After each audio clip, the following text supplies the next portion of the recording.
Okay, welcome to the Poetry Box Live. My name is Shawn Aveningo Sanders, and I'm thrilled you could join us for a little poetry today. For those of you who may be tuning into our show for the first time, my husband Robert and I run an independent press here in Portland, Oregon, known as the Poetry Box. And over the past 10 years, we have been lucky enough to work with over 160 wonderful poets from across the United States. Part of our commitment to our poet authors is to help them reach a larger audience through our Zoom shows each month. And today it's the start of our 6th season of the Poetry Box Live, and we are so excited to host 4 amazing poets. We have Kashiana Singh, who's a North Carolina poet, joining us all the way from India today.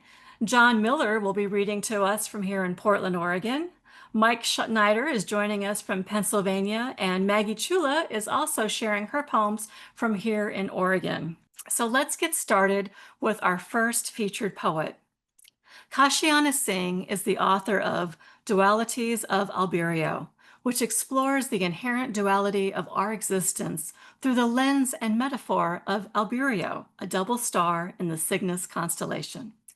Kashiana is a poet whose work weaves together the essence of place, identity, and introspection. Her previous books include Crushed Anthills, Woman of the Door, and Witching Hour. When she's not writing, Kashiana lives by the principles of her TEDx talk, Work as Worship, bringing mindfulness and reverence to her daily life. She is deeply involved in the literary community, proudly serving as the managing editor for Poets Reading the News and as president of the North Carolina Poetry Society. Residing in North Carolina, she loves being the family storyteller and bedtime poet for her grandson. It's my pleasure to welcome Kashiana Singh. Shawn, thank you. Just checking, is first of all my voice audible and clear? Great. Shawn and Robert, thank you very much for being so gracious with both the Poetry Box as well as just how you deal with every book. I've lived through it myself. I'll pull up the book in the cover in a minute.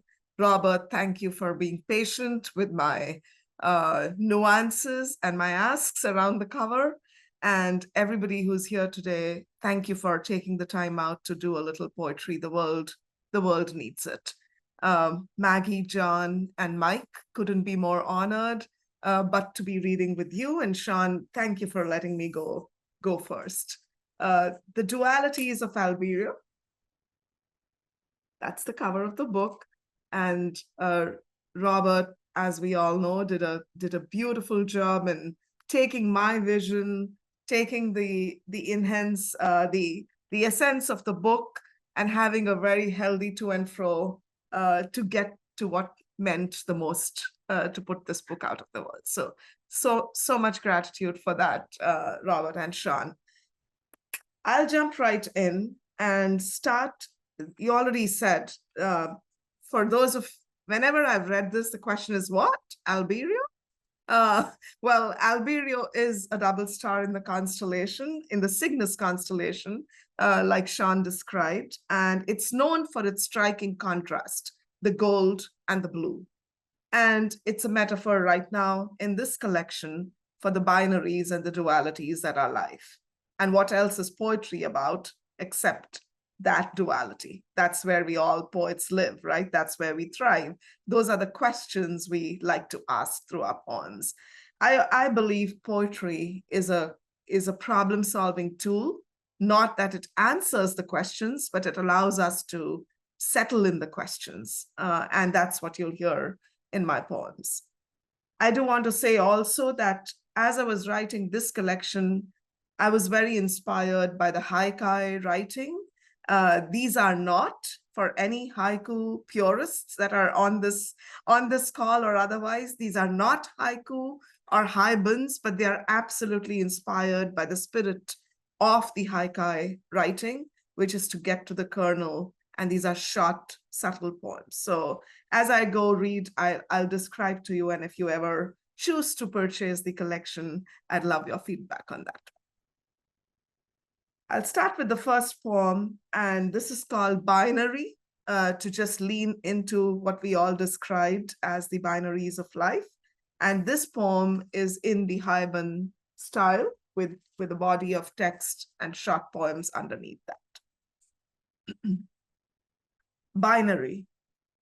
Last breath, watching a sunrise disintegrate, cadaver of their light dissolves, leaving only the shadows of what was once whole. Footsteps echo, half in the light, half in the dark, a journey suspended between two realms, no longer whole. The world bleeds, hemorrhage of time and meaning, the only colors left, blue and green, swirling in the serpent's eye.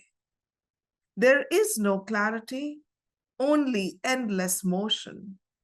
There is no clarity, only endless motion, like a growing tumor, unseen yet present. The conversations we never have, the conversations we never have, the things unsaid stretch and bend, their silence louder than anything else in this fleeting space between breaths. Albireo stands tall, half in the light, half in the dark, the universe cleaved. Reduction of a bubbling compote, my submerged ego. Right and left brains in dialogue, a tug of war. Binary.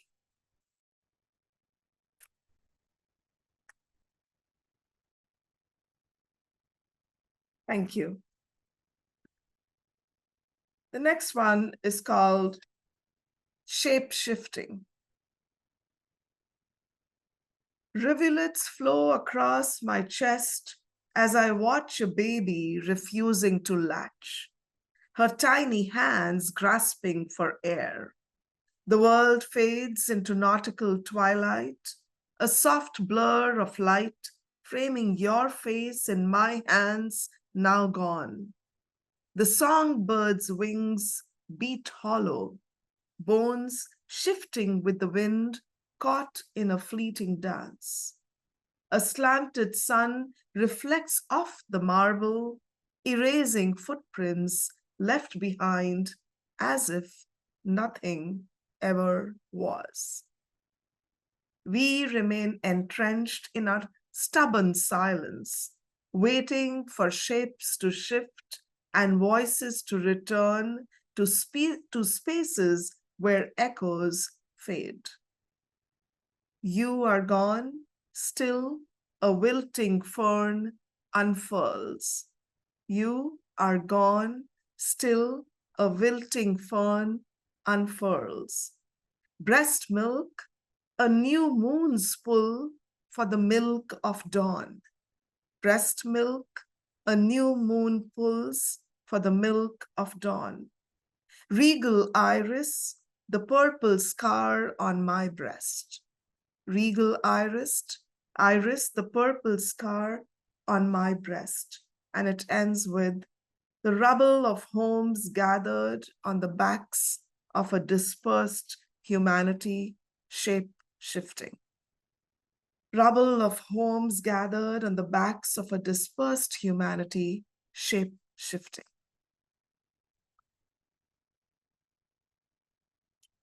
Thank you. This next one is called Paper Cuts. The moon hangs like paper, thin and fragile, casting shadows through pine trees. The night holds a quiet tension like the last breath before the storm. My hands are cupped, catching raindrops as the roof above groans, wounded by the weight of another downpour. Soon enough, a tangerine sunrise rises, but it tastes bitter. Your tears still fresh on my tongue. Soon enough, a tangerine sunrise rises, but it tastes bitter. Your tears still fresh on my tongue. The space between us is measured in keystrokes. Both of us sink into computer screens as if ChatGPT is a talisman, a shield from the noise of distant bombs. Both of us sink into computer screens as if ChatGPT is a talisman, a shield from the noise of distant bombs. Intermittent longing, pomegranate tears, spill shattered rubies. This is in honor of all the children of Gaza and Palestine. Intermittent longing, pomegranate tears, spill shattered rubies. Shadow moon, time and gravity in silent space. Shadow moon, time and gravity in silent space.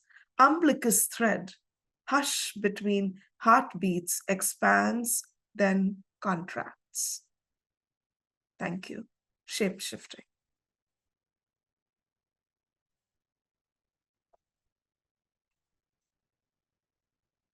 If you haven't read the poet James Cruz, you must. And this one, and I think he has a new collection out, but he's a poet of hope, gratitude, love, and just being in space with him is a blessing. So this one's inspired by James Cruz. Items to Gather is the title. Items to gather. When the ocean recedes, leaving behind wiggling and wriggling fishes that gasp for breath, a sigh of the tides pulls back from the shore. In the distance, temple bells toll, their sounds mingling with the bickering ripples of a brook that winds through the forest.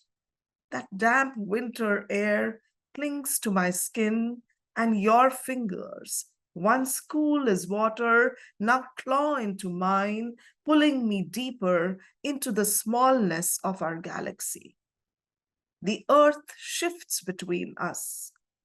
The earth also shifts beneath us, and spring scents burst forth, sudden and sharp, the first sprouting of desire in the warmth of an abducted sun. In the rush of floodwaters, the world is swallowed whole.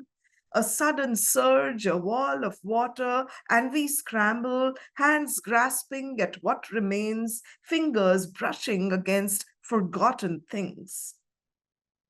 Evacuation lists, safe in Dadi's potli, my first tooth. Evacuation lists, safe in Dadi's potli, my first tooth. You matter to me, he says, as the universe is drained of its plague. You matter to me, he says, as the universe is drained of its plague. You Matter to Me is a poem by James Cruz. Look it up. Thank you. Shawn, you'll keep me honest on time.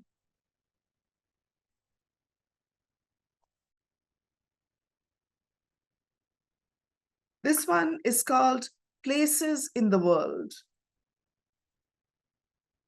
Places in the world. Places like an abandoned tree at the corner of all gardens. Almost all have one sentry, don't they? Crouched beneath a white, blooming parijat. Parijat is a flower in this side, in the eastern and Indian regions. Look it up. It's a flower of meditation. It's used to offer to deities in temples. Almost all have one sentry crouched between a white blooming parijat like a rusted train track, stumbling sounds of runaway incidents, 1 year resting on cold metal bars. A rain road that runs a parallel path. Those wind tunnels, where we held hands in awe as that bean sculpture in Chicago stood in waiting. My truant children and yours, tripping over fraying heels, and the sun set behind the blooming marigolds of our bags, its warmth a reminder of what was. Bags are orchards. The sunset behind the blooming marigolds of our bags, its warmth a reminder of what was. Grandfather's voice, woven with the weight of partition.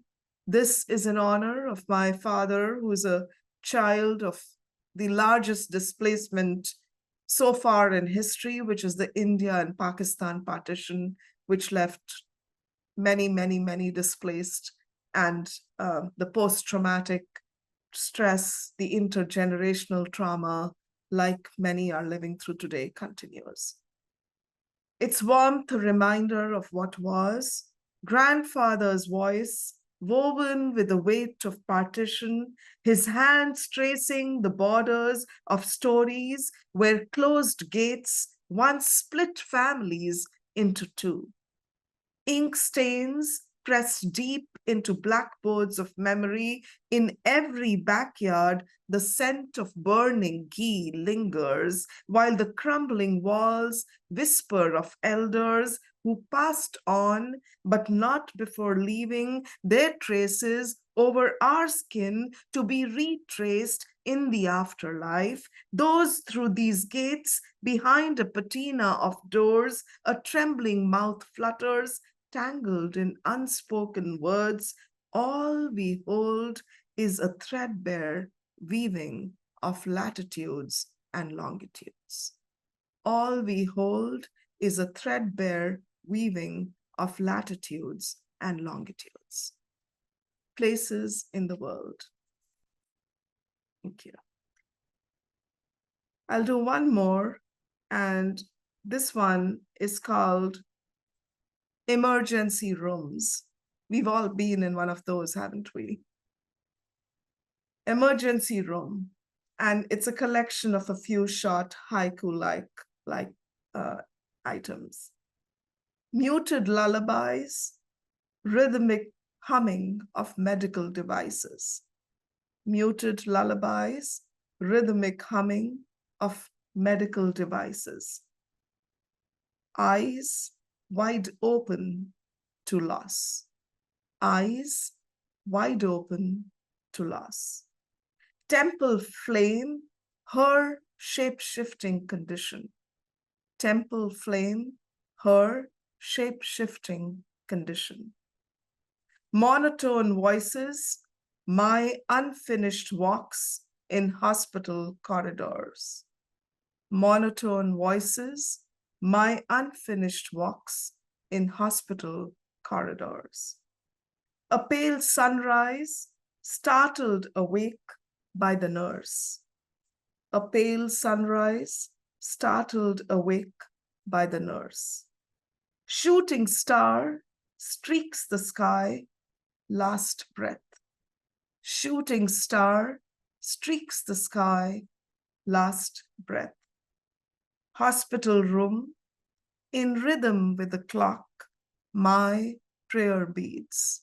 Hospital room, in rhythm with the clock, my prayer beats. Thank you.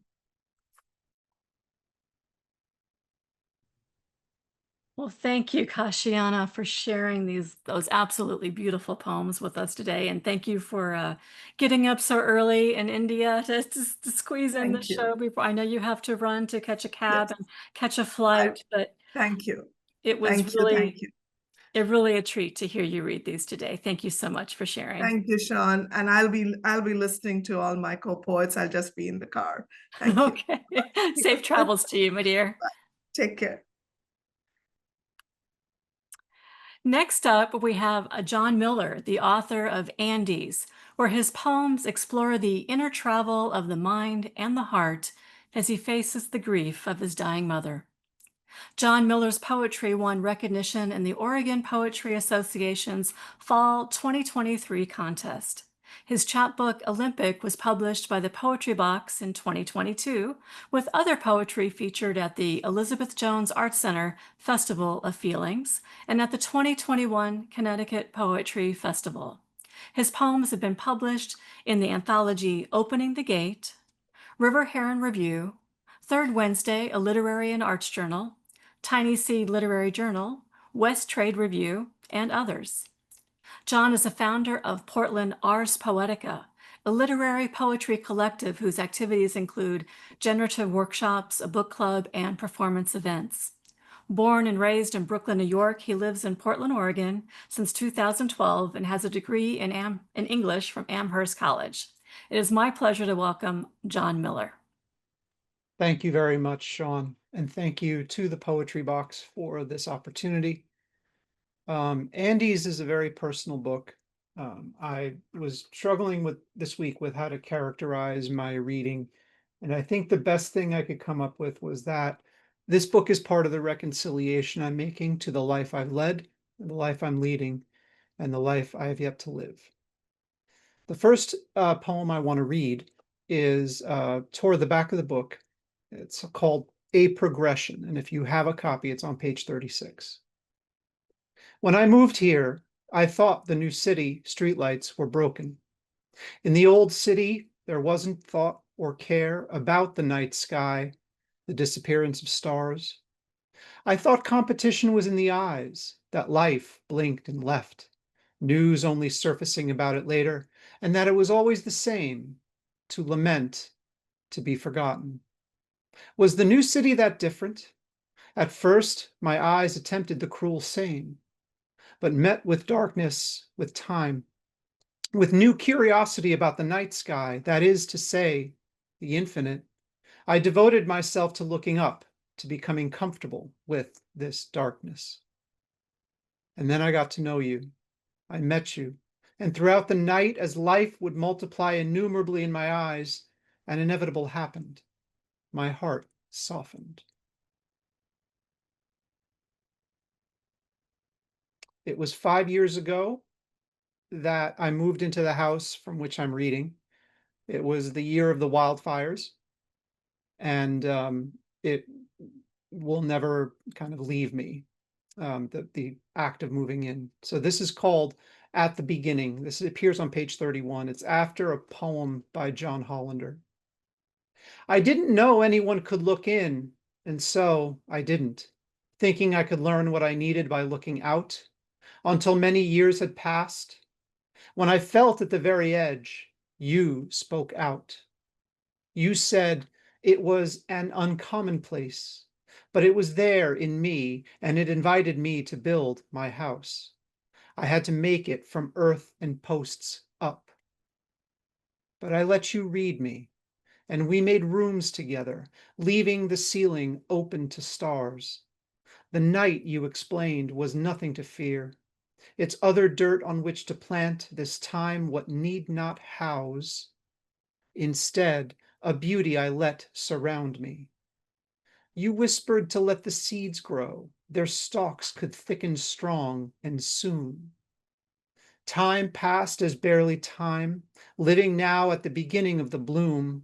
The colors, the bed they make inside the sun, how I'm welcome to lay, travel underneath, how I can sleep, and by sleeping, I mean I seek. One of the other through lines to this book are poems that I wrote as my mother passed away from cancer in 2023. So this one is on page 32, and it's called Sitting in 38A, which is a seat on an airplane. I feel tired with no urge to sleep. The text asked to my sister came back. She's good, feisty as ever. Not knowing that brevity is not what I want to know about my mother, not now. But I also think it may mean I will arrive and she will still be alive, each of us greeting through the exit of a miracle. Hers of chemistry, mine of physics, hers morphine, mine of heading east. both of us existing where we are for a moment, but not much longer. Leaving as fast as I race the bright clouds outside this window, and as she descends toward peace and deepest sleep. The next one is on page 35, and this is texting my sister about my mother's cremation. What thoughts of her do I return to today? I have every excuse for distraction, especially distance. But do I get to decide? My sister texts back to my ask, is there anything I can do with call dad? And I imagine him still in the apartment, no longer my mother and father's apartment together, now his alone. He's had these weeks to get ready, such as to make his own breakfast, but that's only the beginning. My sister texts again, not tomorrow, sorry, it's Friday, about the cremation. I decide to call him. He hated when they delivered the hospital bed, he says. Hates it more now that it's empty. We hang up because my sister was coming over, interrupting my phone lesson on how to microwave rice. I never asked how much rice, what container. My mother would have done that for him. I think to myself while also thinking, how quickly we return all thought to the living.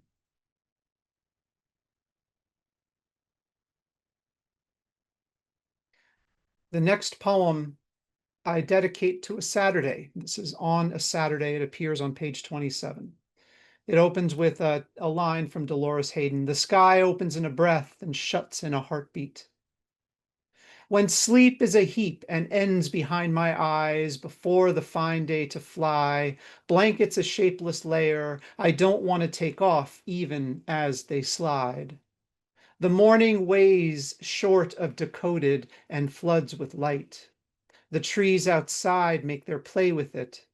This house has guile, or luck to be this old, only now creaking. I walk across life, unlocking doors. There is one at the front where I look like a neighbor, and the one at the back where my fate is to be sacred. Between them, the May breeze, almost summer warm, blows through, demanding the center clouds, but it invites me to prepare among the words, lift. So before I conclude with something more recent that does not appear in Andy's, I want to give a shout out to two things. I know many of you from an open mic that I co-host with Becca Blumel at the Rose City Book Pub every third Friday. So if you look up the Rose City Book Pub on Northeast Fremont, you'll see the Ars Poetica open mic. The next one is scheduled for September 19th. I'll post a link to it in the chat. The second thing I wanted to note is that you may hear some of these poems again. I will be recording for KBOO's The Talking Earth, hosted by Dan Raphael. There should be a session of mine on sometime in mid-October. The Talking Earth is a fascinating show on a fascinating radio station where Dan Raphael hosts and features at least two poets every session. And of course, if you know Dan, he'll also read something recent of his, typically very topical. So let me conclude with a more recent poem that was inspired by one of my early mentors, the poet April Bernard, who has an incredible book called The World Behind the World. And in that book has a poem called The Fetch Explained More or Less. And it's one of the most incredible poems that I think I've encountered. So I wrote something in pale imitation, I have to admit, and it's called My Familiar. I agree, you're not a dog. I have a dog and I love her. You weren't my cat, and I haven't been around enough other animals more than vermin for most of my life. At least not those attributable, attractive vermin sometimes given the spiritual. Not a raccoon, an opossum, a coyote. I could keep listing out of tradition's cliche, but you're none of them. You're also not a bird. or birds in sight and sound, suffused in my neighborhoods, in this house, in my neighborhood of woods, their collective presence, each their own singular example of inspiration, well, that makes a compelling case. And I'll admit to having, in secret, even more than once, tried on a coat of feathers. But you are not like any of that.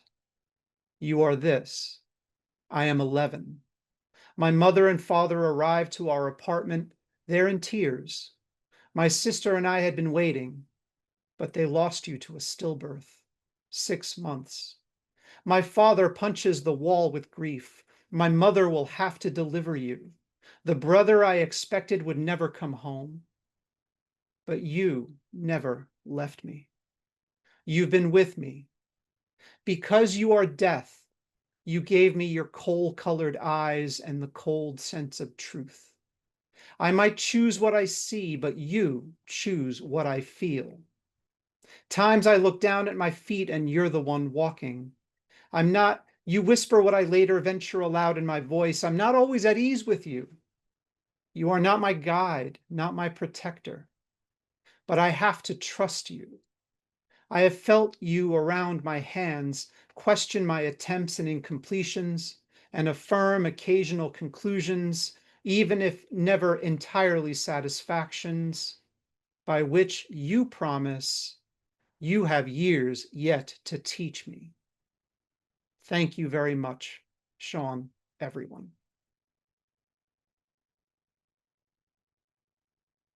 Wow, John. Well, I don't know if that last poem is supposed to be a pale comparison to the one that you were inspired by. I can't imagine how good that other poem is. I'm going to have to go check that out. That was very, very good. And I just have to confess that I love this collection, Andy's, so, so much. I reread the whole thing cover to cover yesterday afternoon, and boy, so many of the poems just really had me quite choked up, a little teary-eyed, I have to confess. They're really, really just beautiful, vulnerable, authentic, achingly beautiful poems. So thank you so much for sharing with us today. I really, really enjoyed it. Okay, well, our next scheduled featured poet was supposed to be Mike Schneider. We had some difficulties with his video, and he seems to have left the room.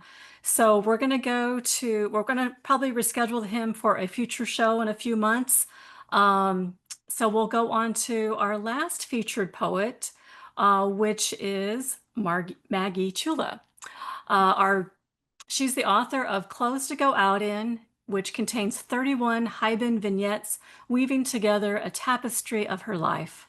Born in Northfield, Massachusetts, Margaret Chula has traveled overland through Asia, lived in England and Japan, and now makes her home on the Portland skyline. She has published 15 collections of poetry. Her Haibin memoir, Firefly Lanterns, 12 Years in Kyoto, was awarded a 2022 New York City Big Book Award. Maggie has given readings and led workshops at haiku conferences throughout the United States, as well as in Poland, Ireland, Peru, Canada, and Japan. She has also served as Poet Laureate for Friends of Chamber Music, President of the Tanka Society of America, and on the advisory board of the Center for Japanese Studies at Portland State University. It is truly my honor to welcome Margaret Chula.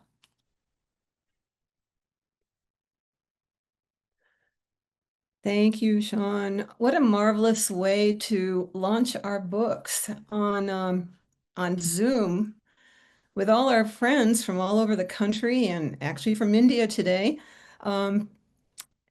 able to enjoy our poems from their couches at home. This is such a marvelous series that you've put together. Clothes to Go Out In. Thank you, Shawn and Robert, for this incredible cover. Something I had no idea when I was writing these poems it would turn into an Alphonse Mucha cover. This is La Dame aux Camellias, the woman, the lady of the camellias, and it's a poster for Sarah Bernhardt for one of her performances. It's very famous. So it graces this book. This book is a collection of haibun, Haibun. Haibun is Hai is from haiku, and bun means prose. So it's prose accompanied by haiku. In this collection, the haiku is the very last gesture of the poem. And so it has two parts. It has prose, haiku, and a title. And they're written in that order usually. The prose sets the scene with evocative images and descriptions. The haiku links to the narrative, but then it takes an image or a word and it moves in a different direction at the end, leaving you with a resonance to the mood of the situation. So that's my little teaching of the day for haibun. And I'm going to start with a different flower from the camellia, dusky rose. 25, my first summer in California. I worked 3 jobs to pay the rent, tutoring English at Sullivan Reading Center, waitressing at St. James Infirmary, and posing as a life model at a nearby college. I was on my own and happy. On weekends, I tie-dyed t-shirts with Rit dyes and sewed patchwork peace signs on my jeans. One night at the laundromat, I found a full-length satin dressing gown that someone had left in the dryer. It was a soft shade of pink with a cascade of faded flowers. I tried it on. It was a perfect fit. I stood in the laundromat under fluorescent lights, imagining the luxurious feel of satin against naked skin, how I would stride around my room like Lauren Bacall in The Big Sleep, cigarette in one hand, martini in the other. Without a second thought, I tucked the dressing gown into my laundry basket beneath my threadbare sheets. Midwinter, my new lover hands me a dusky rose. Midwinter, my new lover hands me a dusky rose.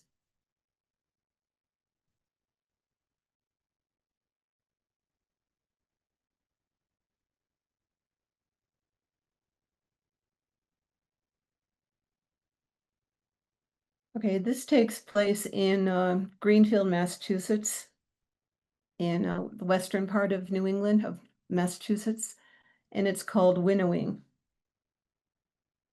I fly across the country to help Mother sort through her possessions before she leaves the Church Street home for women and moves into assisted living. For the first 2 days, she says, I'm not in the mood. On previous visits, we've gone through the scarf drawer, the jewelry box, and books and magazines. By the 3rd day, she's ready to tackle the clothes closets. All slacks with zippers and buttons go to Goodwill, along with ones that have stretched out waistbands. Skirts have to be full length, except for the culottes she wears for golfing. I limit her to 4 pocketbooks, 1 for each season. She's delighted to find a $5 bill in one of her clutch purses. We're making progress. Then she says, oh, I almost forgot. I have a few more blouses up in the attic closet. My brother helps me lug them down, 2 trips for each of us. This isn't so bad, I say, until I realize she's hung 3 blouses on each hanger. Some have missing buttons, others food stains, but the winner is the detachable lace collar from the 1940s, yellowed with age. Oh, I can bleach that, Mother says. The combine tractor separates wheat from chaff. Its steady thrum. The combine tractor separates wheat from chaff. Its steady thrum. That steady thrum of cleaning out your parents' possessions.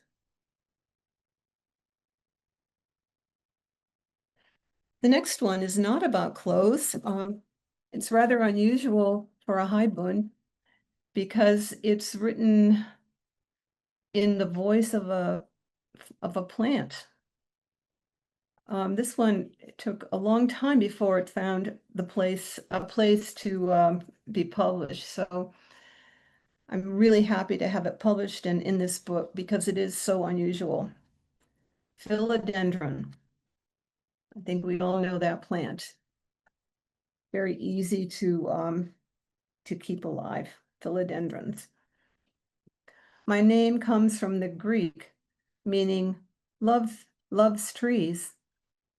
Over 700 species of my relatives flourish in swamps, tropical forests, and rock croppings all over the world. But here I am, next to the trash bin in the women's restroom of the Arco gas station in Philomath, Oregon.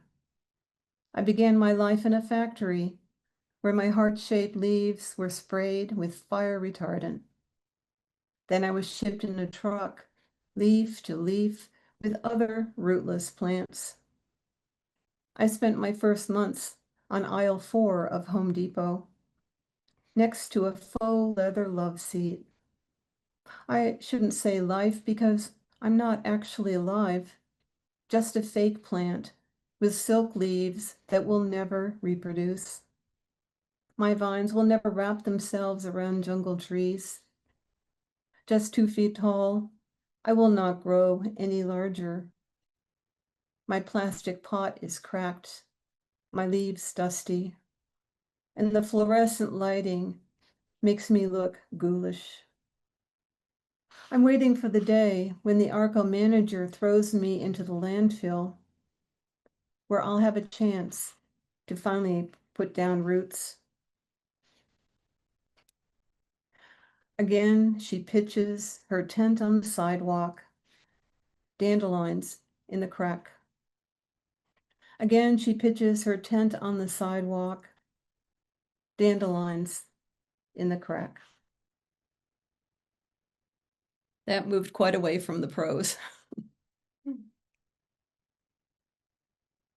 Okay.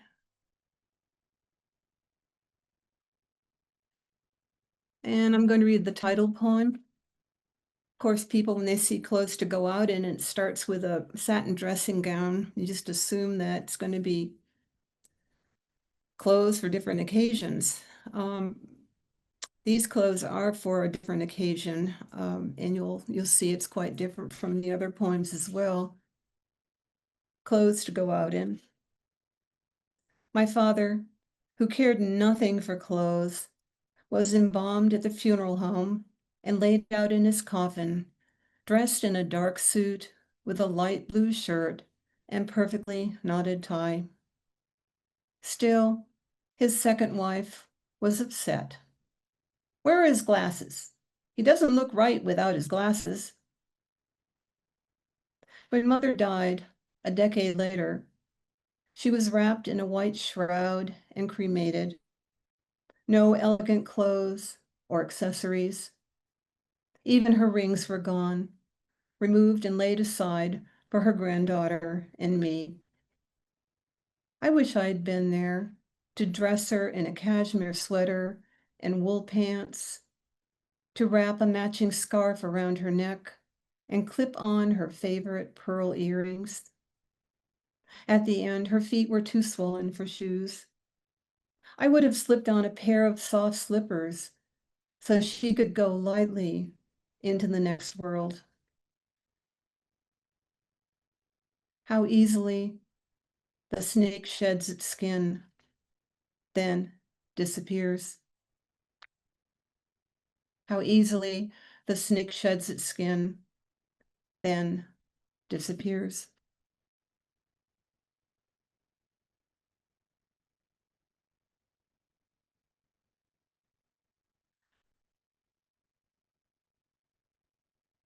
Before reading my last poem, I want to thank Shawn and Robert for all the work you do.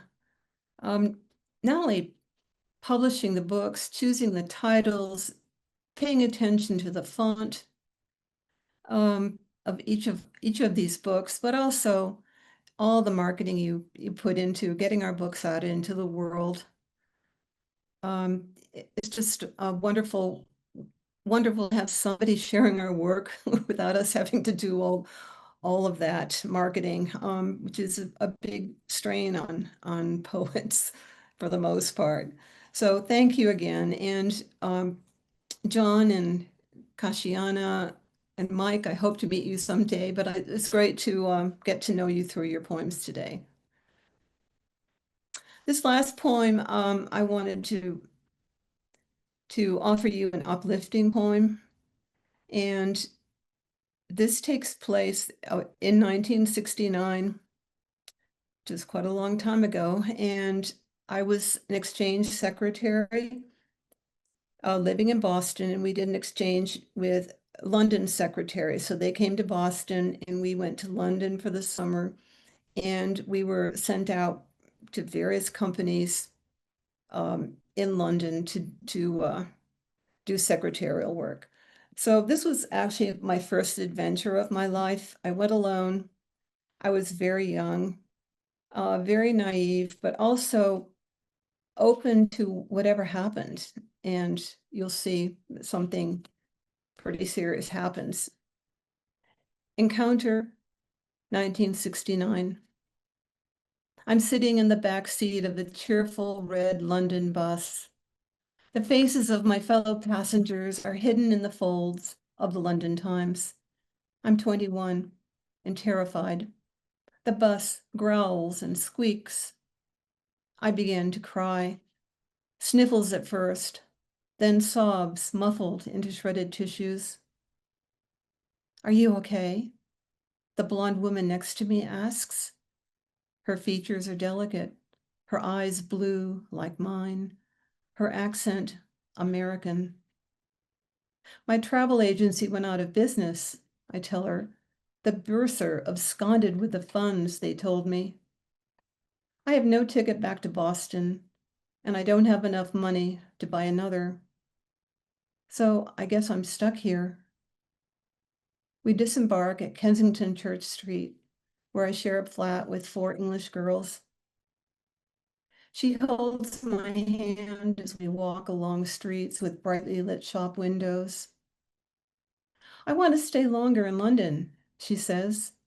You can have my ticket and stay at my flat in Boston. Pay me back when you get a job. I buy her a scone and we share a pot of English breakfast tea. Her name is Gina. We were born on the same day, the same month, and in the same year. When I was 7, I found a whole patch of 4-leaf clovers. That day I knew I'd always be lucky. When I was 7, I found a whole patch of 4-leaf clovers. That day I knew I'd always be lucky.